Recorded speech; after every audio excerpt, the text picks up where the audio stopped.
Wasn't it? Yes. Okay. And David was living there. Okay, why don't we go ahead and get started? It's a wonderful turnout. Thank you, Missoulas. This is our fourth of a series of 4 community conversations, and this probably about doubles our biggest crowd, so this is wonderful. My name is Christine Kaufman. I'm with the Montana Human Rights Network, and up here with me are 3 or 4 other groups represented here who will be resource people for us this evening. Gail Gucci is representing NARAL, Montana NARAL, Sandy Hale, Pride, Sandy Oettinger, the Women's Lobby, and Corky Bush, Montana Association for Civil Rights and Affirmative Action. I didn't say it was short. That's right. And we also want to thank our co-sponsors, the Jeanette Rankin Peace Center here in Missoula, the Montana Alliance for Progressive Policy, Women's Voices for the Earth, WORD, Missoula Advocates for Social Justice, the Montana Community Labor Alliance, and the BPW of Montana, Business and Professional Women. And Missoula Community Access Television. Thank you. Yay.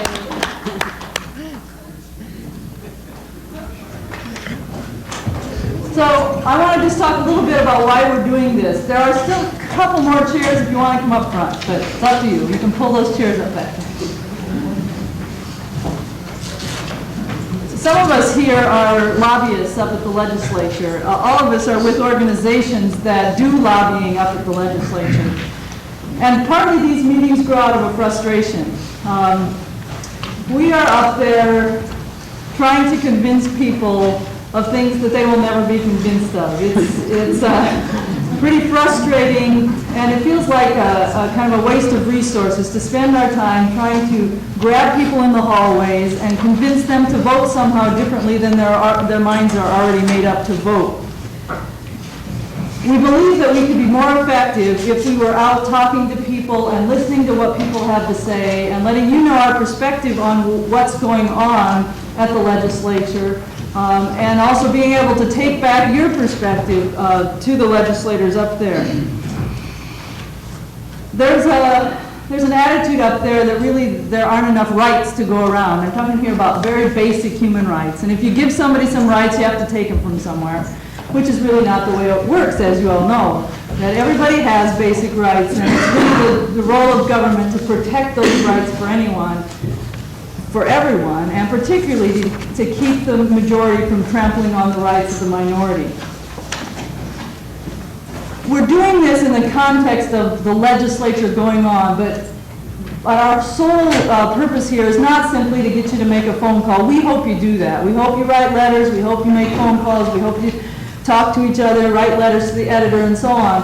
But we're hoping that something bigger can come out of this as well, that this is not just focused on the next 2 months or the hearings coming up later this week, but it's focused on building a progressive vision for Montana. The groups represented here tonight are doing this publicly and together because we feel like we're stronger that way. It's not that we're all going to suddenly start working on each other's issues. That's not what this is about. It's approaching our work with an awareness that our issues are all connected to one another. Gay rights, welfare reform, civil rights for all Montanans, reproductive choice. There's a connections between the attacks that are coming on all those basic rights that we want to acknowledge in these meetings. And if we stay focused on our we don't think of them as narrow issues because they're huge. Each one of them is huge. But if we stay focused just kind of down the path line we're going, we can miss those connections. And if you look at our opponents, the people that are working against us, they're kind of spread across a whole lot of issues. And I think we need to at least have that awareness in the progressive movement, that there are lots of issues out there and they are connected in many ways.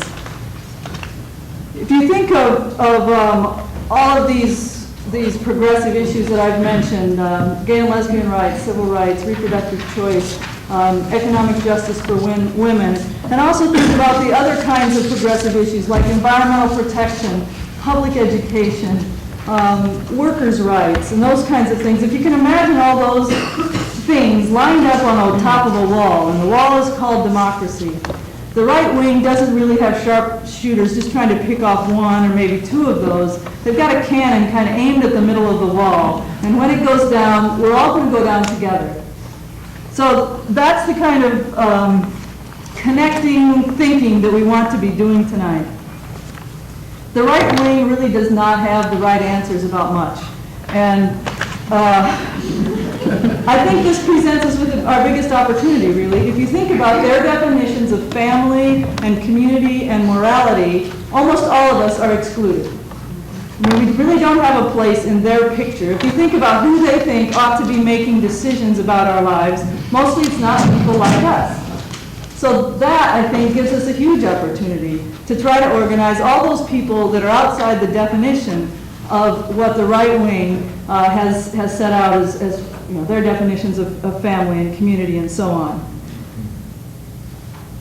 I think the failure of the progressive movement to connect our issues prevents us from building the strong coalitions and alliances that we need. It prevents us from building a compelling and broad vision of the kind of world we want to live in, a world where all people have access to the decisions and the power and the resources to make the decisions that affect their lives.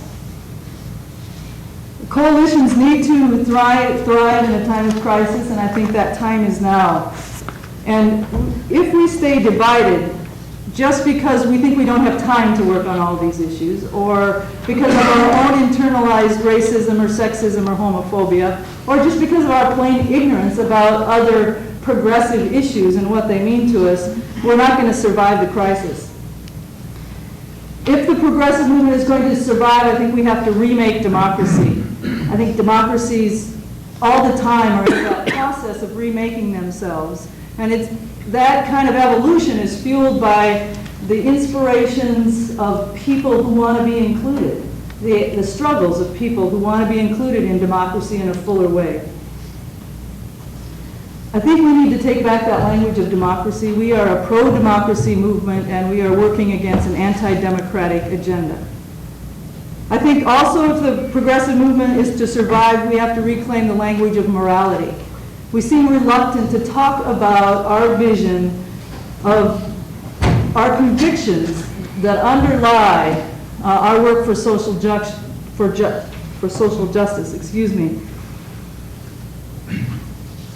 We believe that every person counts, that every person has dignity, every person deserves respect and equal treatment and justice, and that's a very moral vision, and we need to hold it up that way as a moral vision. I think we'll succeed when we touch not only the minds but the spirits of Montanans. I think it's no accident that a piece of this attack on the basic rights of Montanans is, a piece of it is to defund the arts, or the public funding of the arts. Because it's that kind of thing that speaks to our spirit. And when art is not accessible to all people, and to the great diversity that's in Montana, the whole movement, a whole democratic movement can suffer because of that.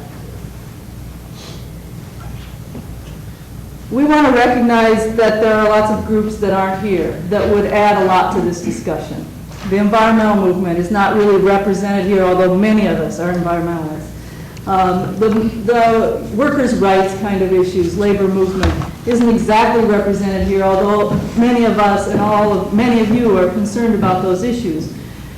Part of that is just the practicalness, you know. There's only so much you can do in 2 hours, and as you'll find out when you get into your small groups, already there's way too much to do in this 2-hour period. You know, we could have just, Pride could have called a meeting to talk about gay marriage or gay civil rights, or the network could have called a meeting to talk about affirmative action, or you know, NARAL could have called a meeting. But what we think happens then is basically the people they contact are the people that are already pretty much involved in their organization, pretty much agree with them. So we thought by combining 4 mailing lists, we would get a little bit more mix, and maybe people who haven't normally worked on gay and lesbian civil rights, for example, might come here because of concerns about reproductive choice and be a little bit more educated on a variety of issues. We want this, of course, to be a safe place for people. But we think that we can begin to do some of this cross-issue education. And I'd like to just see a show of hands. I'm going to name kind of the 4 issues represented here. And if you could stick up your hand for the issue perhaps that you most identify with, or the mailing list that you were probably on that you got this mailing from, although you won't know that. But just to get a sense of what issue most likely brought you here. And if you want to put up your hand 2 or 3 times, that's fine too. Maybe some of you feel like you're kind of balanced. But for how many people was sort of civil rights and affirmative action the issue that brought them here? Okay. How about reproductive choice? All right. Women's economic issues. Gay rights. Great. Okay. So we've got a lot of people here interested in a lot of issues. Yeah. Can I add another one? Sure. And that is actually one of those things I'm talking about wall. It's First Amendment rights. First Amendment rights. And there's a coalition here in Missoula called Montanans Against Censorship. That's Okay. looking at That. that redefinition of obscenity bill. Yes. Thank you. All right. I am going to now turn this over to the resource people here.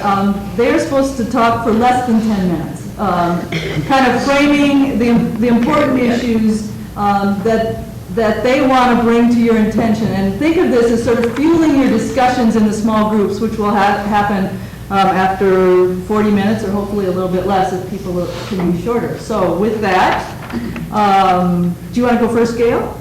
Okay. Go ahead and reintroduce yourself and give your little spiel. Okay. Do folks want us to stand? Yes. Okay. That means I have to hold all these papers up. I'm Gail Gucci, and I'm the board president of Montana NARAL. And NARAL is National Abortion and Reproductive Rights Action League. And just as a quickie, it's different than Planned Parenthood or Blue Mountain because we're not a service provider. We don't have a clinic. People don't come to us for any kind of services. People come to us for what we do, which is advocacy and education and lobbying and legislative stuff. So it's a statewide organization. And, you know, with choice, with reproductive rights, I mean, we've seen such a steady decline over the last several years.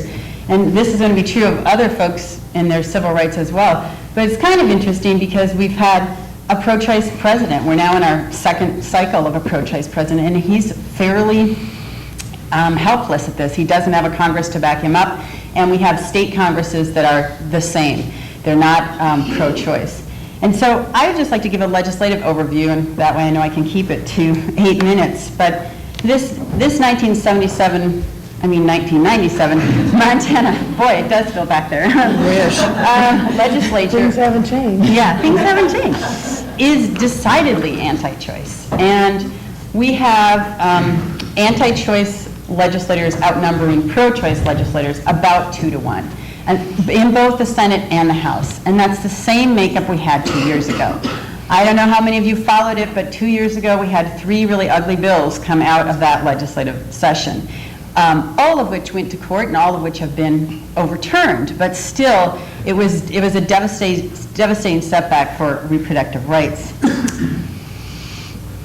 In addition to our legislature, we have a governor who is also anti-choice and who is actually endorsed by the Right to Life. It is unlikely that any bill, any anti-choice bill that should come across his desk would not be signed by him. So we're looking at a really tough session again this time. And so far, there's actually only been one bill introduced, and this is the big bad, ugly House Bill 365, the so-called partial birth abortion bill. And I say so-called, and it's incorrectly named. It's not a medical term, it's not an accepted term, it's political rhetoric being fueled by a political agenda. How can you have part of a baby? It's a good question. So the term we use is late-term abortion, and it's a procedure that they are actually trying to ban. The procedure is what this bill is about. And the procedure is called an intact D&E. And it's performed in this whole country about 600 times in a year. It is rarely used, and is only used in extreme and tragic cases where the life and health of the mother is at risk and or there are severe fetal anomalies. That's it. That's all there is to it. Now, in Montana, as in I think 40 other states, it is already illegal to have an abortion on a viable fetus unless there is a severe health problem for the mother.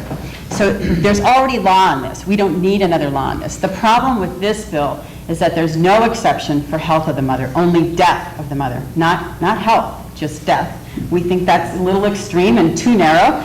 And so we would not like to see this bill signed into action. In fact, I'm going to throw out that the hearing on this bill is tomorrow at 8 a.m. in Helena. For those of you who'd like to go, we're leaving at 5:30 a.m. And there is room if somebody wanted to come and testify.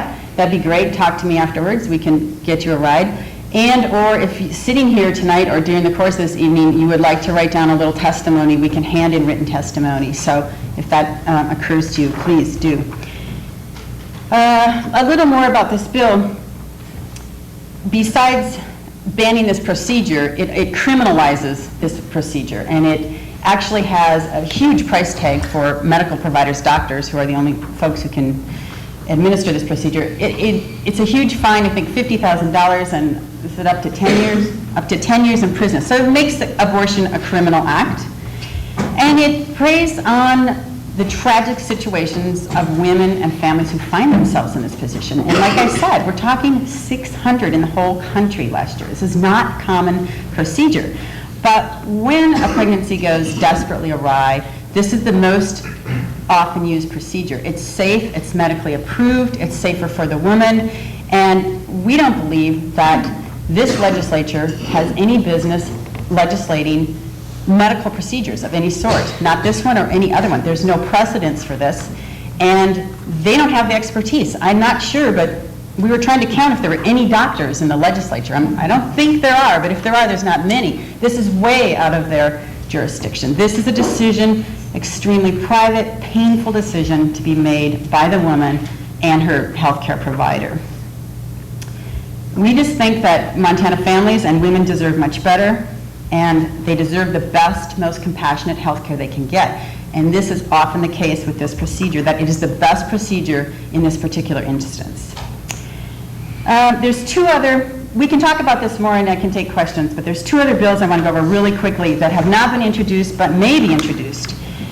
And they're worth noting and they're worth looking for. They don't have numbers because they're not introduced. One is the so-called unborn child abuse bill, and this is a bill that is aimed at women who have addictions to alcohol or drugs. And it is aimed at punishing them for being pregnant and for drinking during that pregnancy or taking drugs. The disturbing part about the bill, there's actually three disturbing parts, I think. It attempts to establish fetal personhood with rights that are the same as the woman. It would likely prevent women who suffer from alcohol or drug addiction from actually seeking information, from seeking help, from perhaps even giving birth in a hospital if they knew they were going to be penalized, criminalized for this. And it sets up a separate set of civil rights for pregnant women, and that is very likely unconstitutional. You can't have a separate set. So that's one. We'll let you know when that one comes up. And the other is a parental rights bill. And this is a very broad sweeping legislation. I don't know if it's passed in other states, but it's certainly been introduced in other states. And it could affect, it's basically, I think, aimed mostly at education, but it gives parents complete sovereignty for the rights of over the rights of their children. So for instance, a child could not get, perhaps take a sex ed class, could not get counseling on birth control or get an abortion, or they couldn't see their counselor for any other number of reasons. Their parents would have first say, and they would have to go through their parents. But it can also extend beyond that. It could extend to like social workers who wouldn't be able to investigate child abuse, and to teachers who might be challenged on every aspect of their curriculum. It's a very broad sweeping bill. And it's a very dangerous kind of bill. We haven't seen these two up yet, but we expect to see them this session. And I think I'll stop with that. Just want to mention, if you're inclined to ask questions, some things may be percolating. Try to save them for your small groups. We will come together at the end if you don't feel like you've gotten your questions resolved in the small groups. I'm Sandy Hale, Executive Director of PRIDE, Montana's statewide civil rights organization for gays, lesbians, and bisexuals. And first, a little bit of history of how we came about. After failed attempts in the 1991 and 1993 state legislature to repeal the deviant sexual conduct statute, one of the most heinous anti-gay laws on the books in the nation, it was felt by many gay, lesbian activists and also our human rights allies, that Montana indeed did need a single public policy voice to advocate and support for the gay, lesbian, and bisexual community.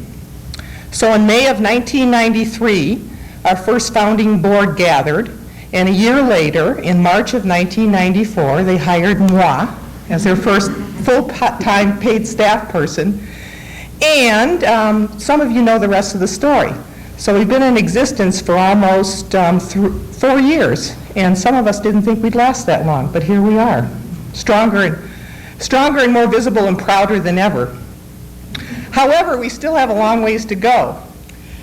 And I would like to go into several areas of the gay and lesbian civil rights movement, because it's played out on several fronts. First, it's played out in the public policy arena, and then it's played out in our everyday lives in the communities that we live. And first of all, I'd like to go into the public policy arena in our movement. Back to what I just mentioned, the deviant sexual conduct statute that is on the books in Montana. It represents the cornerstone of discrimination for our community. It is the key element which separates us from the laws that protect the rest of you. It rendered us second-class citizens, and in some ways denied us our personhood. It says that persons of the same sexual activity and sexual behavior between two persons of the same sex is prohibited, and you can be prosecuted under the law and put in jail and fined a lot of money. Well, that was challenged by 3 lesbians and 3 gay men back in December of 1993. They filed a lawsuit saying that this law violates Montana's Constitution of the right of privacy and also our human dignity and equal protection under the law. It went to court, and in February of 1994, Judge Jeffrey Sherlock, in a district court ruling, said, indeed, this law does violate our right to privacy and is now being challenged before the Montana Supreme Court, and we hope that we will get a favorable ruling. This particular law has been the major stumbling block in our seeking civil rights, so that we hope that one day that boulder will be removed. The other area that we're fighting for right now is just basic civil rights and some survival things that all of you just take for granted. Right now in Montana, gays, lesbians, and bisexuals are protected from discrimination in employment, housing, education, and access to public accommodations.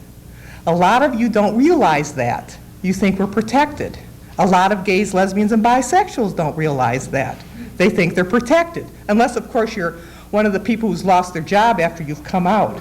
Or if you're one of the people who has been kicked out of their house because you came out to your landlord or landlady. And that indeed does happen in Montana. So that is one of the major civil rights maladies that we would like to overcome. As we have become more visible and organized, we have also experienced serious violent backlashes. And this is another area that we are trying to let all of you know about. Each year, many Montana gay, lesbian, and bisexuals are beat up on the streets, intimidated, and harassed. And this is really serious because our lives depend on this and providing safety for all of our community. Violence motivated by hatred is just not a crime against the individual. It's a crime against the entire community. So when someone commits an act against a gay man or a lesbian because they're perceived as gay or lesbian, it isn't just against that individual, and that indeed is violence, and it's very serious. But if it's committed against us because we're a lesbian or gay man, it's also done as a statement against our community and the fact that we shouldn't be around. And this is wrong, and all of you should be out there stopping it. Some examples of that in Montana, and some of you know about this. In the fall of 1995, 2 gay men were beat up, ambushed on the campus here on the University of Montana. after being identified by an acquaintance of somebody in the assailants group that they were gay men. The assailants rushed out of the bushes and beat them up, and they were taken to the emergency room. At our own Gay Pride in June of 1995, groups of gay men and lesbians were hooted and harassed and actually assaulted as they were returning to their cars. Also here in Missoula, in the fall of 1995, flyers were distributed in several downtown businesses asking for the death of homosexuals and the death to those who support them. And attached to this flyer was a picture of two men lynched to death. Now the seriousness of this is this instills absolute fear and terror into the entire gay and lesbian bisexual community. We are not welcome, we don't feel welcome, and unless you speak up against this, we'll never feel welcome and safe in our streets. And we need some laws to kind of accentuate that situation. The serious kind of also application of this is what happens in our public schools. Our youth right now who are thinking about or exploring their own sexual orientation, who have been perceived as gay and lesbian in the public schools, or who know they are gay and lesbian, are often being intimidated, hazed, and sometimes just harassed right out of school. They drop out. This is wrong. And they have right now no place to go for support, no safe zones, no good places to get accurate information about their human sexuality, and we also need to provide that kind of support for our young people. The last big area, hot button I'd like to talk about is gays and lesbians wanting to get married. This is probably an issue that we didn't even want to bring before the nation as a civil rights. It's something that the religious right and political religious extremists have brought as a major issue before we ever wanted it brought before all of you. We wanted to be protected against discrimination on the job first, probably before we were allowed to get married. But since they brought it up, why not? It's a basic civil right. Why shouldn't I be allowed to marry the person I love? Indeed, many same-sex couples are already taking on many of the responsibilities of married couples. In fact, despite taking this responsibility, both economically and emotionally, we're often considered just roommates. We're denied visitation to our partners if they're sick in the hospital. We're denied family health benefits. We're denied some of those tax applications that all of you have. I don't know if they're benefits or not. But basically, we see it as a civil right. And we're not saying that your particular church can say, oh, I don't want to marry you, but we're saying that as a basic civil right between two people who love each other, why can't we be validated by the rest of you in a long-term committed relationship? What on earth is wrong with that? I'd like to close by saying that as I said, there's the public arena side of this, but there's also what happens in our communities. The gay, lesbian, and bisexual community needs to come out. They need to start overcoming their own internalized homophobia and come out and shake hands with all of you and say, here I am, I'm your fourth grade teacher. Here I am, I'm your accountant. Here I am, I'm your physician. And at the same time, all of you need to extend your hands and welcome them and say, this is a safe place for you to be. You can work in our schools, gay, lesbians, and bisexuals. You're welcome. You can work in my clinic. So it's a two-way street. All of you need to come out, and we also need to be welcomed by you. And that's kind of the ultimate movement that needs to happen. Public policy won't allow that to happen. You need to change your own minds and hearts.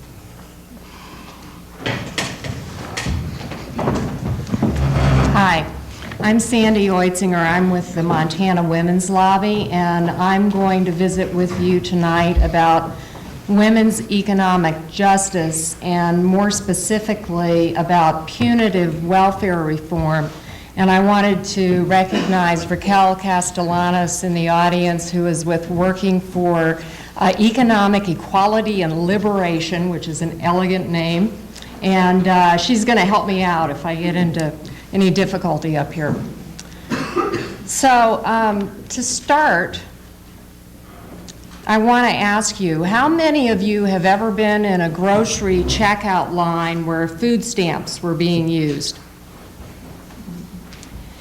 Everybody in the line is looking at that basket, right? Why? Why? Because food stamp eligible people are visible in our community, and because at every level of the public relations arena, we're being told that we need to worry about this. Now, I want to tell you a companion story. In Helena, a couple of years ago, I was quite surprised, as many people were, to discover that there is a Superfund site in Helena.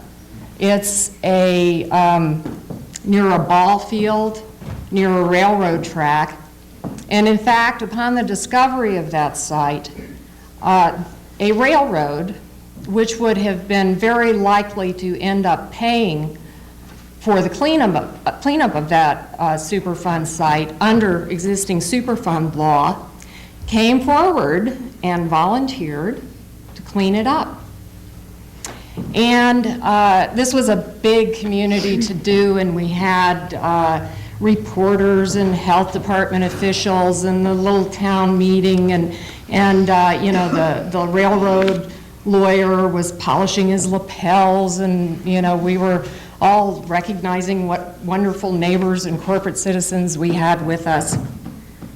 And before the ink had dried on that agreement, the attorney for the railroad, during the legislative session of 1995, was in a conference committee in the very last hours of the legislature, getting introduced an amendment which would reimburse volunteer corporate good citizens who clean up Superfund sites. And they were already on the list. So nobody is looking in that lawyer's basket, though. Nobody's looking in his basket. So, to close, I want to tell you that there is a fallacy brewing in Helena at the Capitol, and that is that you can shortchange welfare programs and shrink welfare rolls. And you know, that somehow or other this is not going to be punitive. And it's a fallacy, particularly when we think of it in terms of the painful scarcity of employment in the state of Montana. So I'm really looking forward to visiting with you tonight in our small gatherings so that we can try to frame these issues in a way in Montana that will result in economic justice for all. Thank you. Hi, my name's Corky Bush, and I am representing that long-titled Montana Association for Civil Rights and Affirmative Action. I also make my living as the Affirmative Action Officer at Montana State University in Bozeman, and I'm very pleased to be here tonight. And I want to try to accomplish a couple of things tonight. Specifically, I want to refer you to a petition that's coming around somewhere. I think Amy has it, and she's going to start it around, which is pretty self-explanatory, and I'll explain a little more. But it's basically petitioning the legislature to not to pass House Bill 303, which, among other really pretty evil things, will do the most evil thing, which is to remove Indian fee waivers from funding by the legislature. I want to try to explain some of the context in which equal opportunity and affirmative action legislation and guidelines operate in the United States. And the first thing that's important to realize, and Sandy has alluded to this, is that the basic civil rights structure of the United States does not cover everything. In fact, it only covers 13 of what would be an infinite number of attributes of people. And I'm going to tell you what they are. Their race, color, national origin, sex, marital status, parental status, age, disability, religion, creed, political organization or political belief, status as a Vietnam era veteran, and status as a veteran with disabilities. Now think about yourself, and even though the good news about that list is that everybody appears on that list in one regard or another. I mean, everybody has sex. I mean, I'm sorry. No, I misspoke. Everybody is asex. I guess that's what I need to say. And by being asex, everyone is covered by protection, protected from discrimination on the basis of sex, whether you're male or female. Everybody has a race, even though people who are Caucasian American don't normally think of themselves as having a race. Everyone has a race. So everyone appears on this list in some way or another. But the list certainly doesn't cover every attribute of a person's life or characteristics. And among the attributes that are currently controversial, that are specifically not covered by discrimination law, in other words, specifically not covered by federal discrimination law, they are citizenship, much under attack, and recently the protections on the basis of citizenship have been greatly reduced, multiracial heritage, language, you can discriminate against someone on the basis of their speaking Ebonics, and it looks like we're doing a really good job, sexual orientation, sexual preference, transsexuality, reproductive status, which means if you happen to be of childbearing age, if you happen to be menopausal, it's perfectly legal to discriminate against someone because they're menopausal, or to discriminate against someone because they're fertile and transfer them out of a job in a chemical area and because you don't want to deal with any wrongful death suits. And that discrimination is found to be legal. Body morphology, it's perfectly legal to discriminate against someone because they're obese, because they're tall, because they're short, because they've got gray hair, because they're bald. This general category of body morphology is perfectly legal to discriminate against someone on those bases. On the basis of membership in the Communist Party, specific exclusions from the political organization, and it's perfectly legitimate to discriminate against people on the basis of socioeconomic class. So the first thing to remember is that not every characteristic upon which people are discriminated are protected from that discrimination. And that we, in fact, have a long way to go in our society to look at the patterns and practices of discrimination and construct legal bars and prohibitions to that. Okay, so that's the first thing to know. Not everything is currently protected from discrimination. The second thing to know is that affirmative action takes only the tiniest slice of those protections from discrimination. And affirmative action specifically protects minorities, women, persons with disabilities, Vietnam era veterans, and veterans with disabilities. Only those 5 groups have what are called affirmative action protections, or must have, federal contractors must guarantee that they don't discriminate on those particular bases. Third myth about affirmative action, everyone would have you believe that affirmative action covers everybody, and it's a terrible burden that every employer must endure. The fact is that only federal contractors are required to meet affirmative action requirements. In Montana, I'm going to say this slowly, only federal contractors are required to implement and meet affirmative action guidelines and requirements. This is a very small percentage of Montana employers to begin with, a small percentage of Missoula area employers. It covers federal contractors, large industries that do business with the federal government, colleges and universities, banks, you can understand, construction companies that have federal contracts. That's pretty much it in Montana. That's the narrow slice of affirmative action eligible or affirmative action requirements in Montana. There is no state-based affirmative action. There are no state requirements similar to federal requirements that affect all Montana employers in any way whatsoever. California, which is the state that had the most articulated state-based affirmative action programs, did have state-based affirmative action, and even then, those only applied to state contracts. In other words, colleges, universities, community colleges, businesses doing business with the state government. So affirmative action is in many ways constructed as a mythological target. This is something that you're supposed to attack because you're supposed to believe that the heavy hand of affirmative action is applied upon everyone. In fact, it's a very small number of employers. So having said that, I want to talk to you about the larger context of affirmative action. And any of you know me may know that I really don't like cliches and common analogies. So I am going to use one nonetheless, because the first thing, I used to hate this level playing field analogy that you hear all the time, and I really rejected it. But I've been doing a lot of thinking about it, and I think we need to think more strategically about that particular analogy. And to try to explain the large context of affirmative action, I'm going to be talking about, and in terms of that analogy. And what I want you to do is I want you to imagine that you have just bought some property in the Bitterroot, in the forested areas of the Bitterroot.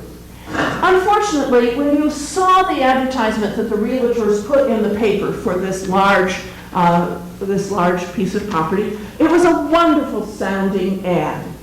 You know, beautiful place, lovely trees, well landscape, lovely stream running through it, everything else. You just thought it was wonderful. And you even looked at some aerial photos of the property, and you were convinced that you wanted to buy this. And your purpose is not to build another humongous house in the Bitterroot up on the mountains, but to level the land and put in a playing field for the American economy game.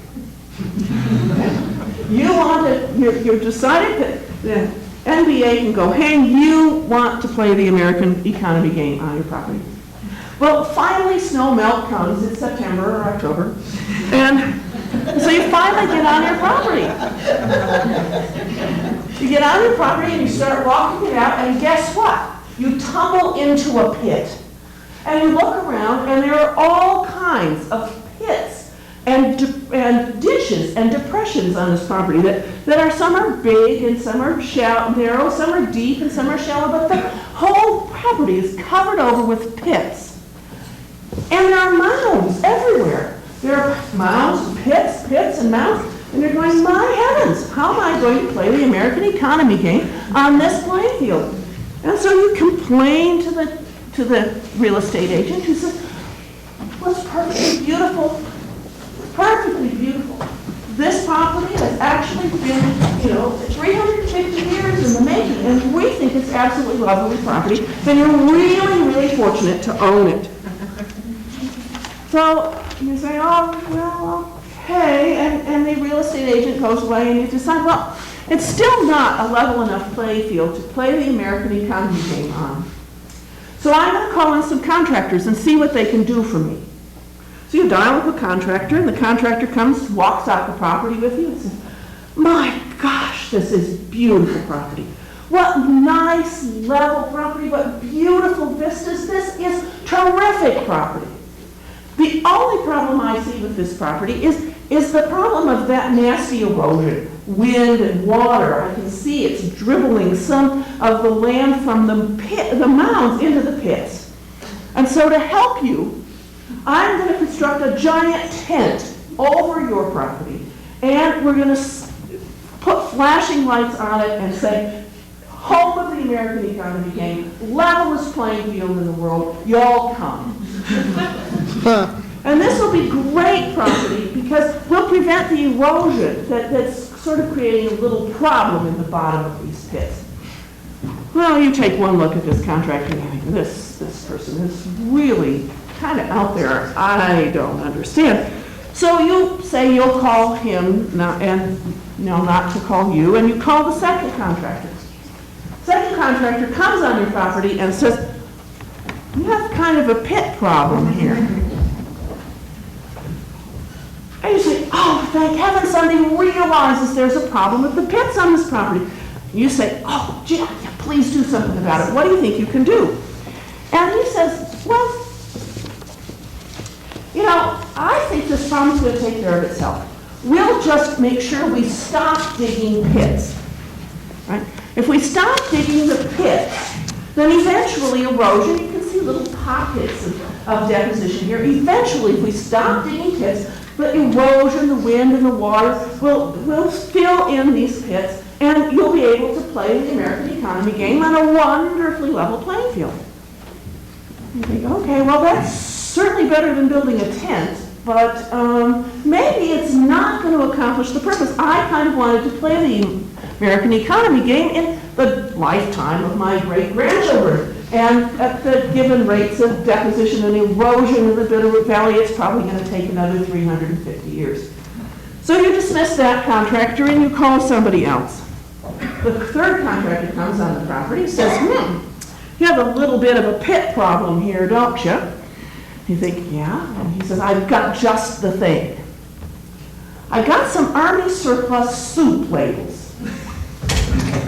And my idea is that everybody who comes on your property, who works for the federal government or has any relationship to the federal government as a contractor or something, we'll give them a ladle. And we'll ask them to carry in a ladle full of dirt and dump it in the pits. Well, you think, well, that's certainly better than building a tent, and it's somewhat better than the natural process of erosion, but it doesn't really seem like it's going to do very much very soon. So there you're left with trying to figure out what to do with your property so that you can level the playing field for the American economy game. My analogy tells you the three major philosophical orientations to the 350-year history of discrimination and inequality that has characterized this country. One, the first contractor, is to say, looks level to me. You can't see it's level, I can see it's level, looks level to me. Any problems you might have are clearly created by nature and the meritocracy, so don't worry. The second view, which is the non-discrimination view, is the dominant way this problem is approached in the whole country, which is to just stop doing something bad. Stop discriminating and wait for the natural processes of education and the economy to fill in the pits. The third approach is the soup ladle approach, to, in very narrow, limited instances, ask people to do a little filling in of the pits. That's the affirmative action approach. It seems to me that all of these still raise the question, how do we level the playing field of the American economy? What is it that the state of Montana and the United States should be doing to level off this playing field? Now, clearly, the first thing you need to do is oppose the constitutional amendment 299, which would prohibit, it would ban Montana from implementing any state-based affirmative action. Since we don't currently have state-based affirmative action, this seems to me that you can call this the condom amendment. It's a prophylactic to prevent us from ever giving preferences if we would ever have this idea to begin with.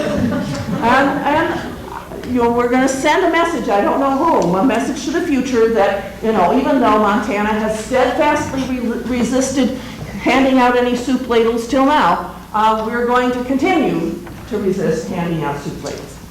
So I would hope you'll defeat that. You'll move to defeat that. And 303, which to my mind has gone through the Montana Code and has identified any place the word American Indian, Native American, or minority, or women, or sex, or minority has appeared and has deleted and struck it, which is what's going to take out Indian fee waivers if we left it.